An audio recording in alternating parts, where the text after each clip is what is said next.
Good morning. We're out of Daniel chapter 2 this morning. And if you would open up your Bibles to Daniel chapter 2, and we'll begin. And in the second reign of Nebuchadnezzar, Nebuchadnezzar dreamed dreams wherewith his spirit was troubled, and his sleep brake from him. Then the king commanded to call the magicians, and the astrologers, and the sorcerers, and the Chaldeans, for to show the king his dreams. So they came and stood before the king. You can imagine they're all assembling together in all their finest garments because they're before the king. And they're awaiting to see what the king has, that they could be so high and lofty and hand down this great wisdom that they have, that the king desires from them. And the king said unto them, I have dreamed a dream, and my spirit was troubled to know the dream. Then spake the Chaldeans to the king in the language of Syriac, O king, live forever. Tell thy servants the dream, and we will show the interpretation. And the king answered and said to the Chaldeans, the thing is gone for me. If you will not make known unto me the dream with the interpretation thereof, ye shall be cut in pieces, and your houses shall be made a dunghill. Now these are found all over the Middle East area, these little hills that have a house inside, and yeah, it's not nice. So evidently it was, shame upon your family and your family and your family, and they do this in a horrific sort of way. But then he gives there's the stick, and here's the carrot. He says, but if you show the dream and the interpretation thereof, you shall receive of me gifts and rewards and great honor, and therefore show me the dream and the interpretation thereof. Seemed like a simple request, right? These are wise men. They should know how to do this. They should easily be able to determine exactly what this dream was and everything.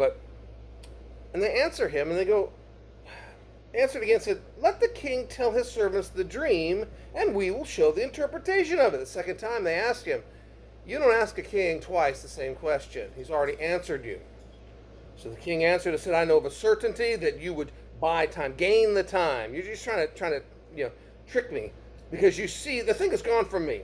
But if you will not make known unto me the dream, there is but one decree for you. For you have prepared lying and corrupt words to speak before me, till the time be changed. Therefore tell me the dream, and I shall know that you can show me the interpretation thereof. Here comes the crisis. All right? This is something they can't do. They cannot figure out what this dream was. And if they guess, they're dead.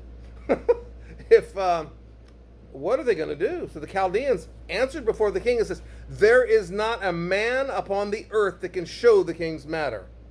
Therefore there is no king, lord, nor ruler that asks such things at any magician or astrologer or Chaldean. No one's ever asked this kind of question before, to tell the dream of someone else and not know the dream. If you give us the dream, we can make up something. But anyway, so he says, it is a rare thing, verse 11, that the king requireth, and there is none other that can show it before the king, except the gods whose dwelling is not with flesh. It's not an earthly thing. You can't do this. Well, okay, you've already upset the king. Here's the third time you're coming back to him. Verse 12, for this cause the king was angry and very furious. I think that's an understatement. If I remember correctly from ancillary things, that Nebuchadnezzar was a very large warrior, red-headed, green-eyed, and hot-tempered. And he did not become king overnight. It took him years to fight and battle, and finally, and this is just his second year. And so he knows that not everything is settled. He is watching out. And your wise men are supposed to help you. And if they're not going to help you, why have them? And he's just one of those kind of guys. God has spoken to him. God told him he was going to have this entire kingdom, that this was his purpose, and this is what he's going to do. He's going to be the tool, the hand of retribution against his God's own people. But see, Nebuchadnezzar is a polytheist. He believed in multiple gods. And this is also a process of God teaching Nebuchadnezzar that there's only one God, one true and living God. And so this is just the first round, okay? The shots fired. So, for this cause the king was very angry, very furious, and commanded to destroy all the wise men of Babylon. All means who? Daniel. And Shadrach, Meshach, and Abednego. So, the decree went forth that the wise men should be slain, and they sought Daniel and his fellows to be slain. Then Daniel answered with counsel and wisdom to Arioch, the captain of the king's guard, which was gone forth to slay the wise men of Babylon. He answered and said to Arioch, the king's captain, "Why is the decree so hasty from the king?" Then Arioch made the thing known to Daniel, and Daniel went in and desired of the king that he would give him time, and they would show the king the interpretation. He makes a promise to the king, which is all the king wanted. He wanted to know what was the dream and what was the interpretation. Verse 17, then Daniel went to his house and made the thing known to Hananiah, Mishael, and Azariah, Shadrach, Meshach, and Abednego, his companions, that they would desire the mercies of the God of heaven concerning this secret, that Daniel and his fellows should not perish with the rest of the wise men of Babylon. Now, why would they couch their prayer as saying the God of heaven? Well, again, they're trying to show that there is a God in heaven that can and they're dealing with polytheists, folks that believe in many, many, many, many gods. They're idolaters, okay? And so proving again that the one true and living God is not with man. He's in heaven, but he's everywhere, right? But they can't explain that all to them at this time. So verse 19, this was a secret revealed unto Daniel in a night vision. So all day they've been praying, or whatever was left of the day. Then in the night vision, God comes to him and explains everything. Then Daniel blessed the God of heaven. Daniel answered and said, "Blessed be the name of God forever and ever, for wisdom and might are his. And he changeth the times and the seasons. He removeth kings and setteth up kings. He giveth wisdom unto the wise and knowledge to them that know understanding. He revealeth the deep and secret things. He knoweth what is in the darkness, and the light dwelleth with him. I thank thee and praise thee, O thou God of my fathers, who hast given me wisdom and might, and hast made known unto me now what we desired of thee. For thou hast now made known unto us the king's matter." So the first time he prayed out loud, he was praying in the people were watching. Nighttime, not so much, but Shadrach, Meshach, and Abednego, of course, are Hananiah, Mishael, and Azariah are right there with him. And so he prays out loud the kind of prayer that he would pray to normally. Verse 24, therefore Daniel went in unto Arioch, whom the king had ordained to destroy the wise men of Babylon as an executioner. He went and said thus unto him, "Destroy not the wise men of Babylon. Bring me in before the king, and I will show unto the king the interpretation." Then Arioch brought in Daniel before the king in haste, and said thus unto him, "I have found a man of the captives of Judah that will make known unto the king the interpretation." The king answered and said to Daniel, whose name was Belteshazzar, "Art thou able to make known unto me the dream which I have seen, and the interpretation thereof?" Look at him like, are you going to lie to me too? Daniel answered in the presence of the king. And here's the difference. And said, "The secret which the king has demanded cannot the wise men, the astrologers, the magicians, the soothsayers show unto the king."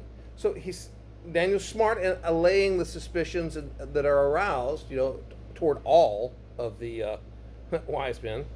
He says, "But there is a God in heaven that revealeth secrets, and maketh known to the king Nebuchadnezzar what shall be in the latter days. So following the string of the wise men that said that there's no God on earth. It only has to be a God that's in heaven. It's not among men. We can't do this. And he says, and so Daniel is explaining that there is a God in heaven.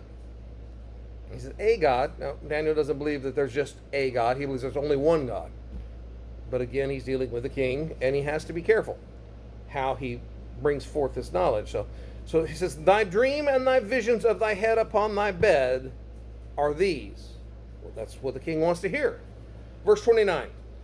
As for thee, O king, thy thoughts came into thy mind upon thy bed. What should come to pass hereafter? The future. And he that revealeth secrets maketh known to thee what shall come to pass. But as for me, this secret is not revealed to me for any wisdom that I have any more than any living, but for their sakes, that shall make known the interpretation to the king, and that thou mightest know the thoughts of thy heart. So, the intention is to make known to you, king, the interpretation and everything, so you will understand completely what's going on. So verse 31 says, thou, O king, sawest, and behold, this is what you saw, a great image. So a huge idol, a huge statue, let's call it, whose brightness was excellent, stood before thee, and the form thereof was terrible, was scary. This image's head was of fine gold, his breast and his arms of silver, his belly and his thighs of brass, his legs of iron, his feet part of iron and part of clay. Thou sawest till that a stone was cut out without hands, which smote the image upon his feet that were of iron and clay, and brake them to pieces. Then was the iron, the clay, the brass, the silver, the gold broken to pieces together, and became like chaff of the summer threshing floors, and the wind carried them away, that no place was found for them. And the stone that smote the image became a great mountain, and filled the whole earth. This is the dream. We will tell the interpretation thereof before the king. He never leaves God out. God is speaking through me. I'm sharing it with you. I don't know I have no more, wisdom than anybody else on this earth. But God in heaven does have that wisdom, and he's going to share it with you right now, exactly what's going on. So this is the dream, and we will tell the interpretation thereof before the king. You, O king, are a king of kings. You're that head of gold, basically. So he says, for the God of heaven has given thee a kingdom, power, and strength, and glory. Wheresoever the children of men dwell, the beasts of the fields and the fowls of the heaven, he has given into thine hand, and hath made thee ruler over them all. Thou art this head of gold. And it definitely goes to his head. Okay, we're going to see here in just a minute. So after thee shall arise another kingdom inferior to thee, and another third kingdom of brass, which shall bear rule over all the earth. So you have the Babylonian, which is Nebuchadnezzar. You have the Persian, Medes and Persian, Medo-Persian. Then you have the Greeks, which rule over the entire known, world. And the verse 40, the fourth kingdom shall be as strong as iron, Roman. For as much as iron breaketh in pieces and subdueth all things, and as iron shall breaketh all these, shall it break in pieces and bruise. Verse 41. And whereas thou sawest the feet and toes, part of the potter's clay and part of the iron, the kingdom shall be divided, but there shall be in it of the strength of the iron, for as much as thou sawest the iron mixed with miry clay, and that's today. Okay, as the toes of the feet were part of iron and part of clay, so the kingdom shall be partly strong and partly broken. Makes sense. It says, whereas thou sawest the iron mixed with miry clay, they shall mingle themselves together with the seed of men. That's the great melting pot is where? America. Interesting, huh? But they shall not cleave one to another, even as iron is not mixed with clay. So there's the extent of the futuristic thing. But then it backs up and says, and in the days of these kings, these four kings, Babylon, the kingdoms of Babylonia, Medo-Persia, Greek, and the Roman, says, and in the days of these kings shall the God of heaven, now he's not saying a God, you notice, he's transitioned to the God of heaven, shall set up a kingdom which shall never be destroyed, and the kingdom shall not be left to other people, but it shall break in pieces and consume all these kingdoms, and it shall stand forever. The advent, that Jesus Christ coming to this earth and the kingdom beginning. It says, for as much as thou sawest the stone that was cut out of the mountain without hands, that it break in pieces the iron, the brass, the clay, the silver, and the gold. It says, the great God hath made known unto the king what shall come to pass hereafter. And here's the phrase, and the dream is certain, and the interpretation thereof sure. Whoa. So suddenly you have a spelling out of exactly what's going to happen in the future, all the way up until now. Now, how does this happen? This is thousands of years before us, and yet it spells it right out, because God knows everything. You understand? God knows everything. I forget half of what I know, and then it comes back. But with God, he knows. Nothing's left. He is the God of the present. He is the great I am. Okay? He's not the God of the dead, the past. He is God of all. Okay? So, verse 46. Then the king Nebuchadnezzar fell upon his face and worshipped Daniel, and commanded that they should offer an oblation and sweet odors unto him. The king answered Daniel and said, of a truth it is, that your God is a God of gods and a Lord of kings and a revealer of secrets, seeing that thou couldst reveal this secret. He is in awe. Then the king made Daniel a great man and gave him many gifts and made him ruler over the whole province of Babylon, the chief of the governors over all the wise men of Babylon. So now then Daniel requested, and he's a smart guy, one of the wise men, and he requested of the king that he set Shadrach, Meshach, and Abednego over the affairs of the province of Babylon. But Daniel sat in the gate of the king. Understand, the gates in the Middle East, the entering in and out of the city, is kind of like the capital, where you have all the transactions happen, the land, the stuffs, sales, marriages, you name it, it all happens at the gate. And so the real power sits there at the gate. And so Daniel's able to sit there, but then all the sloth work, stamping all the stuff that people have to do, the bureaucracy, he's left to be governed over by Shadrach, Meshach, and Abednego. So it's interesting here, though, but Daniel, in his meteoric rise to the top, did he ever forget his friends? No, he didn't forget his friends. These are guys that stayed with him during the trials of faith, and he knew he could trust them, and so he placed them to run the affairs of the kingdom while he took care of the decision making of the kingdom. So chapter 3 opens up, and you'll see how this has gone to Nebuchadnezzar's head. Nebuchadnezzar still has not learned his lesson. He doesn't till later, but this is still round 2, okay, let's call it. Chapter 3, because Nebuchadnezzar the king made an image, he makes a big idol of all of gold, whose height was 60 cubits. A score is what? 20. Okay, so 60, 60 cubits. So you're over 60, maybe 66, 60, maybe even 70 feet tall. He makes this golden image.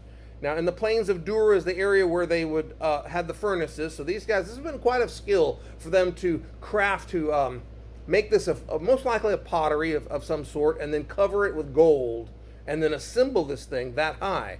It took a little time. But they're idol worshipers, and they got time, and they're going to set up, and he's got to call everybody together. Who really came up with this idea? Who knows? But we know that it's a trap. It's a trap. So he sets it up in the plain of Dura in the province of Babylon.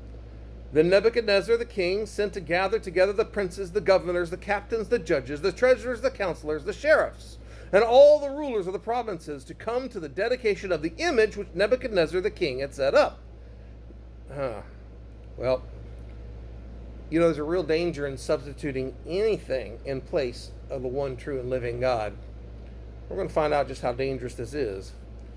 So, everybody obeys the king, right? The princes, the governors, the captains, the judges, the treasurers, the counselors, the sheriffs, and all the rulers of the provinces were gathered together in the dedication of this idol, this image that Nebuchadnezzar the king had set up.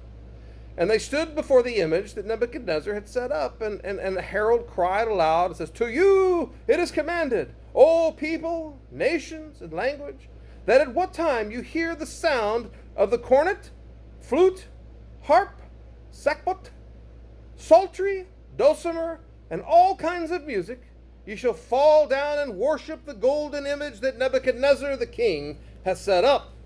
And whoso falleth not down and worshipeth, shall the same hour be cast into the midst of a burning fiery furnace." Therefore at that time, when all the people heard the sound of the cornet, the flute, the harp, the sack, trombone, psaltery, guitar, and all kinds of music, the people, the nations, the languages fell down and worshiped the golden image that Nebuchadnezzar the king had set up. This is the first recorded setup of the godly rulers, okay? They're setting them up. The second one, of course, is Daniel in the lion's den, all right? Both times it's not going to go like these guys plan, is it? So, trust God with everything. He will take care of you, even though it seems like all is lost, okay? Even though it seems like, everybody around you is against you, and you're going to be delivered, and you're going to die. Hold fast to God. God will bring you all the way through. So, wherefore at that time certain Chaldeans came near and accused who? The Jews. All the Jews. Okay. But especially those that wouldn't bow down before there were rulers. Okay, because right now he's got all his rulers gathered together. And so they spake and said to the king, Nebuchadnezzar, O king, live forever. Thou, O king, hast made a decree that every man shall hear the sound of the cornet, the flute, the harp, the sackbut, the psaltery, the dulcimer, and all kinds of music shall fall down and worship the golden image. And whoso falleth not down and worshipeth, that he should be cast into the midst of a burning fiery furnace. There are certain Jews whom thou hast set over the affairs of the province of Babylon. It's your mistake, king. You made a mistake by putting these guys over us. You shouldn't have done that. So they're jealous, they're envious, racist, of their sudden rise to authority.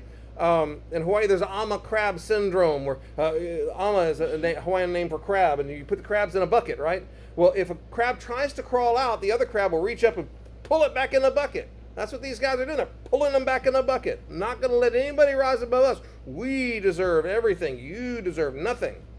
Well, there are certain Jews, verse 12, whom thou hast set over the affairs of the province of Babylon, Shadrach, Meshach, and Abednego. These men, O king, have not regarded thee. They serve not thy gods, nor worship the golden image which thou hast set up. Well, Nebuchadnezzar, true to form, he's happy hearing these things, right? No. Then Nebuchadnezzar, in his rage and fury, commanded to bring Shadrach, Meshach, and Abednego. Then they brought these men before the king. Nebuchadnezzar spake unto them, Is it true, O Shadrach, Meshach, and Abednego? Do not ye serve my gods, nor worship the golden image which I have set up? Now, if you be ready, I'm going to give you a second chance. At what time you hear the sound of the cornet, the flute, the harp, the sackbut, the psaltery, the dulcimer, and all kinds of music, ye fall down and worship the image which I have made. Then that's good. Well, that's good. But if ye worship not, you should be cast the same hour into the midst of a burning fiery furnace. And who is that God that shall deliver you out of my hands? Oh, such pride. We know Shadrach, Meshach, and Abednego, they know.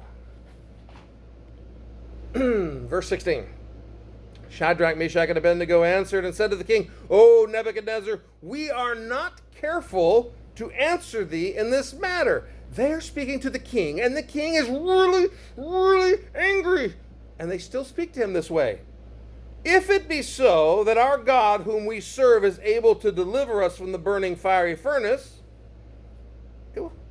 and he will deliver us out of thy hand, O king. So if it be so, our God whom we serve is able to deliver us from the burning fiery furnace, and he will deliver us out of your hands, O king. But if not, be it known unto thee, O king, that we will not serve thy gods, nor worship the golden image which thou hast set up. You ever had a pressure cooker? You know how they go. Okay, this is King Nebuchadnezzar right now. Or maybe a tea kettle, when it finally gets to boil and starts whistling. That's Nebuchadnezzar. I'm not gonna. So verse 19 says, then was Nebuchadnezzar. Here's a good. Let's just put it, full of fury. Sounds like a action movie or something. And the form of his visage was changed against Shadrach, Meshach, and Abednego. And therefore he spake, and he commanded that they should heat the furnace 7 times more than it was wont to be heated. Shadrach, Meshach, and Abednego knew not to worship anything earthly. Nothing earthly is of value, okay? Only God, and he alone. Verse 20, he commanded the most mighty men that were in his army, his best crack troops, to bind up Shadrach, Meshach, and Abednego and to cast them into the burning fiery furnace. Then these men were bound in their coats, their hosen, their hats, and their other garments. Remember, they were rulers. And they were cast in the midst of the burning fiery furnace. And therefore, because the king's commandment was urgent, and the furnace was exceeding hot, the flame of the fire slew those men that took up Shadrach, Meshach, and Abednego. The price of obeying the king, it killed the mightiest of the king's army. And these 3 men, Shadrach, Meshach, and Abednego, fell down, bound, tied up, right, into the midst of the burning fiery furnace. This inferno that's going off. And if that was the end of the story, it'd be pretty sad. But it's not. Because the faith of these young men, which are probably not that young anymore, but get tossed into the fiery furnace. They just had faith in God, that God was going to protect them. And it didn't matter. If they died, that didn't matter. They were not going to go without trusting God. Verse 24. Then Nebuchadnezzar the king was astonied. That is like way beyond astonished. He's, what? What is going on? What? And rose up in haste and spake and says unto his counselors, did we not cast 3 men bound into the midst of the fire? And they answered and said unto the king, true, O king. He answered, lo, or behold, I see 4 men loose, walking in the midst of the fire, and they have no hurt. And the form of the 4th is like the Son of God. Yeah. Jesus is always with us. Then Nebuchadnezzar came nearer to the mouth of the burning fiery furnace and spake and said, Shadrach, Meshach, and Abednego, ye servants of the Most High God, come forth, come hither. And Shadrach, Meshach, and Abednego came forth out of the midst of the fire. And the princes, the governors, the captains, the king's counselors, being gathered all together, saw these men, upon whose bodies the fire had no power, nor was a hair of their head singed. What? Neither were their coats changed. And here's the kicker. If you've ever been near a fire, like camping or anything, what do you smell of? Okay. Not even the smell of the fire had passed on them. This is truly a miracle. Then Nebuchadnezzar spake, and he said, Blessed be the God of Shadrach, Meshach, and Abednego, who hath sent his angel, his messenger, and delivered his servants that trusted in him, and have changed the king's word, and yielded their bodies that they might not serve nor worship any god except their own God. Nebuchadnezzar praises their conviction. His eyes are starting to be opened up. Praise the Lord, he begins a little bit of a change. He makes, verse 29 says, Therefore I make a decree that every people, nation, language which speak anything amiss against the God of Shadrach, Meshach, and Abednego shall be cut in pieces, and their houses shall be made a dunghill, because there is no other God that can deliver after this sort. He's still polytheistic. He still believes in multi-gods. But now the Jews have a protection of their God in worshiping him in the entire world. This is a big event, okay? So then the king promoted Shadrach, Meshach, and Abednego in the province of Babylon. What an amazing thing to have your faith proven. Daniel, his faith was proven, tested, by being given an assignment that no other human could do.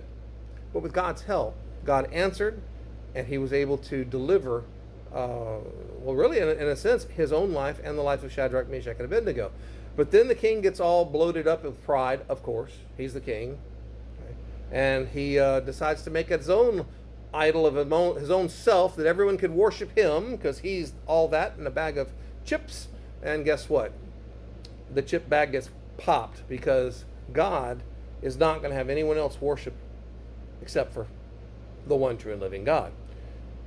But the key is that the faith these young men showed, they trusted God that he would give them through. And they even said, even if our God doesn't deliver us, we're not going to worship you. We're not going to worship your gods.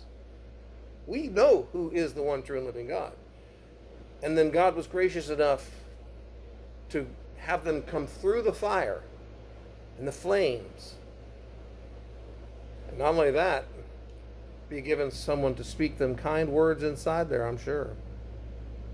And then they're able to walk out on their own 2 feet, thrown in there bound, and walk out on their own 2 feet, and be able to prove to the king that he's not God, and the king's gods are no gods, and that idol is nothing, but the one true and living God is the only one who can deliver, is the only one who can save, is the only one who can give you the future before it happens, and explain it in such a way that you can understand.